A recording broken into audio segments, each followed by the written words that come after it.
And new at 6, the pictures tell the story. Way too close for comfort. A tourist shooting video is rushed to the hospital. Not a smart move. That man ended up gored by an elk in Estes Park. 7 News reporter Jaclyn Allen is live in Estes Park. And Jaclyn, you've learned he may now face charges for harassing wildlife. The good news is he's going to be okay, but you know, elk are part of life here in Estes Park. They're just hanging out on the ball field here.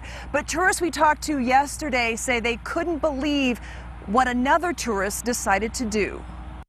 We live in their world. In a world where elk come this close, everyone becomes a wildlife photographer. They usually come down this path. But in Estes Park, what Marcy Bowden and her daughter saw last night went too far. A man proceeded to walk into the crowd of cows to take photos of them and stood there in the middle of them. She snapped these photos as the man in the orange shirt realized too late the bull elk was charging. A car drove in front right as the animal attacked. We yelled out the car, "Are you okay?"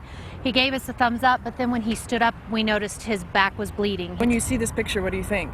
That's terrible. I mean, this is the kind of thing we see every year. We show the photos to Parks and Wildlife spokeswoman Jennifer Churchill, who says the elk will not be put down for the attack, but the tourist could face wildlife harassment charges. And was he actually shooting video when this happened? Yes.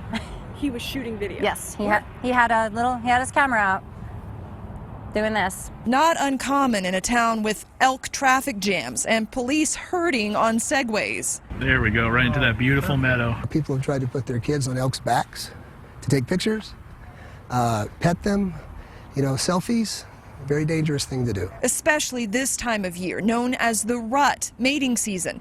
Normally docile elk get defensive. Marcy says it's an important lesson for aspiring photographers who forget these wild animals are wild. The elk he wasn't doing anything wrong. The man was, very blatantly in his space.